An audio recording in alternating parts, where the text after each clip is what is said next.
네, 안녕하세요. 이번 영상에서는 체득 입시 학부모 질의서 입력 섹션에서 AI 등 자동화 도구를 사용하는 것이 전형에서 불리하게 작용할 수 있다라는 문구가 있는 것 관련해서 이게 왜 문제가 되는지에 대해서 한번 논의를 해보고자 합니다. AI 등 자동화 도구를 사용하는 것이 전형에서 불리하게 작용할 수 있습니다. 이 한 줄이 결국 의미하는 바는 AI를 학부모님들이 이렇게 그 학부모 질의서에 사용을 하시게 되면은, 그러니까 본인들이 그것을 판별을 할 수가 있고, 그 과도하게 그 AI를 사용을 해서 제출하신 분들 같은 경우에는 불합격을 시키겠다, 뭐 이런 의미로 볼 수가 있죠. 그런데 그 AI 탐지를 어떻게 하느냐, 그럼 그것이 결국 중요할 거라는 생각이 드는데요. AI로 쓴 텍스트를 탐지하는 것은 최근에 시중에서 그 다양한 회사에서 그 출시가 되고 있는 그 AI 디텍션 툴, AI 탐지 도구라는 것들이 있습니다. 네, 학부모님들도 사실 요즘에는 챗GPT를 많이 사용을 하시니까 또 챗GPT로 생성된 텍스트가 실제로 그 AI로 그 생성을 한 텍스트인지 뭐 이런 것들에 대해서도 탐지 도구에 대한 인지도 있는 분들이 많으실 거라는 생각이 듭니다. 그런데 그 탐지 도구를 사용하는 것이 그러면 왜 문제가 되는지를 한번 짚어보도록 하겠습니다. 우선 첫 번째로 탐지기의 불안정성과 그리고 오탐지 문제입니다. 결국 정확도 이슈. 그러니까 평가 도구로서의 신뢰 부족, 정확도 이슈라고 할 수가 있는데요. 엘카타 등이, 그러니까 LL은 여기 뭐 etc. 그 얘기고요. 그러니까 엘카타라는 연구자가 공동 연구를 한 논문에서 2023년 결과입니다. 오픈AI 클래시파이어, 라이터 그리고 카필릭스, GPT-0나 클로스플래그 등 주요 탐지기를 비교한 연구에서 동일한 텍스트를 두고도 그러니까 텍스트 내용이 동일하단 말이죠. 동일한 텍스트를 두고도 탐지 결과가 극단적으로 상충함을 실증적으로 보여준 사례가 있습니다. 여기 보시면은 동일하게 인간이 쓴 tek스트를 라이터와 그리고 오픈 AI 클래시파이어 그 AI 디텍터 같은 경우는 AI로 생성이 된 것 같다라고 판정을 한 반면에 프로스플래그나 카필릭스 그리고 GPT 제로 같은 경우에는 very unlikely AI generated 결국은 사람이 쓴 것 같다라고 평가를 했습니다. 5개 탐지기를 두고도, 그러니까 2개는 이게 사람이 쓴 것을 AI가 썼다고 판별을 한 반면, 그리고 나머지 3개 같은 경우에는 사람이 쓴 것 같다고 판정을 한 거죠. 이 결과는 탐지기의 정확도가 낮을 뿐만 아니라 탐지기 간의 일관성 자체가 존재하지 않는다는 점을 드러내고 있습니다. 따라서 이러한 지금 현재 그 기술 자체의 불안정한 거죠. 불안정성을 실제 입학 평가에 사용하는 것은 평가의 신뢰도에 심각한 문제를 야기한다고 볼 수가 있습니다. 따라서 사실 지금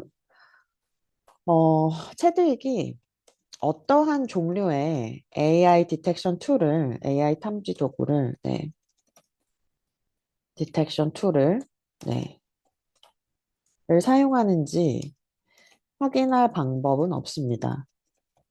아마 안 가르쳐 주겠죠. 체드윅에서 지금까지 그 체드윅 입학처에서 이렇게 지금까지 보인 입장에 대해서 생각을 해보면 입시 결과에 뭔가 그 당락에 대해서도 이유를 제대로 설명을 해준다거나 어떠한 기준으로 학생들을 뽑는다거나 물론 그 본인들이 추구하는 그런 핵심 가치 5가지 그리고 그 입학 설명회의 기능을 하는 오픈하우스에서 이렇게 얘기한 것들, 그리고 홈페이지를 통해서 물론 추적을 할 수 있는 것들이 있는데요. 대부분 뭔가 객관적인 기준보다는 좀 추상적인 기준을 많이 제시를 하고 있는 것이 사실입니다. 따라서 만약에 채찍에서 이렇게 그 AI 등 기타 자동화 도구를 사용하는 것이 전형에서 불리하게 작용할 수 있다라는 것을 그 입장을 고수하고 싶으시다면 채찍 입학자 담당자 분들은 최소한 이 학부모 질의서 판별에 어떤 종류의 AI 탐지 도구를 사용하는지에 대해서는 언급을 해주셔야 할 것 같습니다. 참고로 말씀드리자면은 현재 수많은 고등교육기관에서 채택을 해서 사용하고 있는 터니린이라는 도구가 있는데요. 터니린 같은 경우에도 네, 터니린의 경우에도 사실은 AI 라이팅 인디케이터 이게 결국은 그 AI 탐지 도구인데요. AI 디텍션 툴인데, 템플 유니버시티에서, 미국에 있는 템플 유니버시티에서 실행한, 어, 연구에 따르면, 특히 인간과 AI가 같이 요즘에는 작성을 하는 그 하이브리드 텍스트가 많죠. 그러니까 예를 들어서 누군가가 본인이 쓴 라이팅을 좀 요약을 해달라. 이런 것도 사실 하이브리드 텍스트라고 될 수가 있죠. 그러면은 그거는 원 저자 같은 경우에는 사람이긴 하지만 그 요약된 버전의 저자는 또 AI이기 때문에 같이 이렇게 공동 작업한 결과물로 간주가 될 수 있습니다. 특히 하이브리드 텍스트 같은 경우에는 그 AI 디텍션, 그 터닝인의 AI 디텍션 결과도 정확도가 매우 떨어진다는 연구 결과를 발표한 바 있습니다. 이 출처 같은 경우에는 제가 모두 다 첨부를 하겠습니다. 따라서 현재 그 정확도 이슈가 매우 중요하게 대두되고 있는 상황이기도 하고요. 그리고 제가 아까 말씀드렸다시피 그 엘카타 연구에서는 동일한 텍스트를 두고도 탐지 도구들끼리 일관적이지 않은 탐지 결과를 보여줬다고 했잖아요. 그렇기 때문에 동일한 학부모 에세이를 어떤 도구에 넣느냐에 따라서 합격, 불합격의 판단에 영향을 줄 수가 있습니다. 달라질 수가 있습니다. 그래서 사실은 어떻게 보면 체질 입시 같은 경우에는 매우 하이 스테이크 고위험 상황에서의 이런 그 전형이라고도 할 수가 있잖아요. 매년 수많은 사람들이 지금 입학 시험을 보고 있지 않습니까? 그렇기 때문에 동일한 학부모 에세이를 어떤 도구에 넣느냐에 따라서 합격, 불합격 판단이 달라진다면 이것은 매우 불합리하다고 볼 수가 있습니다. 그리고 두 번째 이슈를 좀 말씀을 드리자면은 비원어민에 대한 구조적인 편향 문제를 또 언급을 할 수가 있습니다. 이것은 특히 국제학교 입시 환경에서 부적절하다고 볼 수가 있는데요. 스탠포드 대학교 연구진인, 그러니까 리앙, 여기 중국인 연구진이죠. 리앙 등의 대규모 실험에서 보인 연구 결과에 따르면 오리지널리티 AI 그리고 GPT-0, 크로스 플래그 등 7개 탐지기 모두에서 비원어민의 글을 AI로 과대 판정하는 동일한 구조적 편향을 발견을 했습니다. 이거는 사실 그 한국 뉴스에도 나온 사례이기도 합니다. 네. 토플 비원어민 에세이의 평균적으로 61%가 AI로 오탐지 되었고, 네, 토플 에세이 같은 경우에는 사실 AI가 쓸 수가 없죠. 실시간으로 그 본인이 다 작성을 하는 건데, 비원어민 에세이 같은 경우에 평균 61%가 AI로 오탐지가 되었고, 7개 도구, 그러니까 이 사람들은 7개 탐지기를 사용을 해서 실험을 했습니다. 7개 도구 모두가 동일한 비원어민 에세이를 AI로 판정한 사례도 존재했습니다. 체득 지원자 중에서 상당수는 영어가 모국어가 아닌 학부모님들이죠. 그쵸?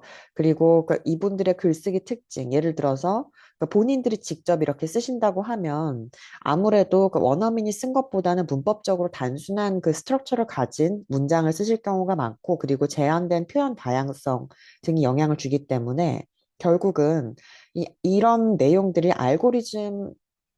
과 상충하게 되면은 AI 디텍터에 의해서 AI로 쓴 패턴으로 오해될 가능성이 매우 높다고 할 수가 있습니다.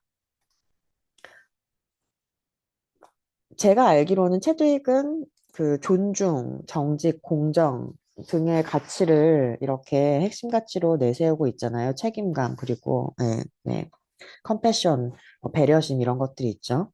근데 그 중에서 컴패션을 제외하고는 그 네 가지 가치가 모두 아카데믹 인테그리티와 관련된 가치인데 사실 이 입시에서의 본질인 언어적, 문화적 다양성에 대한 존중을 가장 사실 첫 번째 핵심 가치로 내세운 학교에서 언어적인, 문화적, 그리고 다양성에 대한 존중 원칙을 심각하게 침해하는 것이라고 볼 수가 있습니다. 그리고 특정 집단, 예를 들어서 비원어민 학부모들을 체계적으로 불리한 위치에 놓이게 한다고 볼 수도 있습니다. 그리고 마지막으로 되게 중요한 사실은 탐지기 회피가 지나치게 쉽다는 것입니다. 요즘에는 휴머나이저라는 툴도 나옵니다. 그래서 AI로 쓴 텍스트를 그 휴머나이저에 돌리게 되면 사람이 쓴 텍스트로 AI 탐지기에 판별이 되는 그런 기능을 유료로 이렇게 제공을 하는 서비스들도 많습니다. 그 탐지기 회피가 지나치게 용이하다는 것은 결국에는 기술적인, 교육적인 정당성이 모두 결여된다는 것을 뜻합니다. 어, 마스로우 LL이 이렇게 그 연구한 결과에 따르면 디퍼나 아니면 휴머나이즈 AI 프로 그리고 스텔스 GPT 등 휴머나이저 결국은 AI 그 휴머나이저가 결국은 사람이 쓴 걸 그 AI가 쓴 것을 사람이 쓴 것처럼 변형시켜주는 도구입니다. 이런 도구를 통해서 AI가 생성한 텍스트를 표면적으로 조금만 변형을 해도 대부분의 탐지기를 거의 완전히 우회할 수 있음을 이 연구진이 2025년 올해 증명을 했습니다. 즉, 실제로 AI를 사용한 지원자는 간단한 휴머나이저를 거치면 휴머나이저 툴을 사용하게 되면은 탐지기를 회피할 수 있는 반면에 AI를 쓰지 않고 직접 그렇게 본인이 손으로 작성한 비원어민 학부모의 경우에는 오히려 AI가 쓴 것으로 오탐지될 확률이 더 높습니다. 그러면 이 사람들을 불합격시키면 어떻게 책임지실 건가요? 네. 그래서 이 같은 경우에는 기술적인 측면에서 AI 탐지기가 실효성이 없을 뿐 아니라 그리고 교육적으로도 공정성을 확보하지 못하는 근본적인 역전 현상을 발생시킨다고 할 수 있습니다. 채찍에 제시할 수 있는 결론적인 반박 메시지를 제가 말씀을 좀 드리고 싶은데요. 지금 제가 연구한 이 세 가지, 단순한 세 가지 연구 결과들만 봐도 명확하게 이런 다음 사항들을 좀 확인할 수가 있습니다. 첫 번째, 탐지기는 동일 AI 디텍터, 그 현재 지금 시중에서 사용되고 있는 AI 디텍션 툴이죠. 네. AI 탐지기는 동일한 텍스트에서도 결과가 일관되지 않으며 그래서 오판 위험이 또 높습니다. 특히 사람이 쓴 것을 AI가 썼다고 판별하는 경우도 상당히 많습니다. 또한 비원어민, 즉 국제학교에 지원하는 학부모님들에게 구조적으로 불리하게 작동한다는 매우 치명적인 맹점이 있습니다. 그리고 마지막으로 실제로 AI를 사용한 사람은 휴머나이저 등을 통해서 쉽게 AI 탐지를 회피할 수 있어서 탐지기 자체가 실효성이 없다고 할 수 있습니다. 따라서 이러한 기술을 학부모 에세이와 같이 고위험 평가에 사용하는 것은 타당성, 신뢰도 그리고 형평성 측면에서 모두 정당화될 수 없다고 꼭 말씀을 드리고 싶습니다. 그래서 결론은 국제학교 입시라는 특수한 맥락을 고려했을 때 AI 탐지기 사용은 지원자 집단 간 차별적인 영향을 초래하고 오히려 기관의 평가 신뢰를 약화시킬 가능성이 큽니다. 어떤 툴을 사용하는지 밝히고 싶지 않으시다면 지금 그 학부모 질의서에 공지를 한 내용이 어떻게 그럼 AI 사용을 평가하는지 결국 최소한 그 내용은 밝혀주셔야 될 것 같습니다. 감사합니다.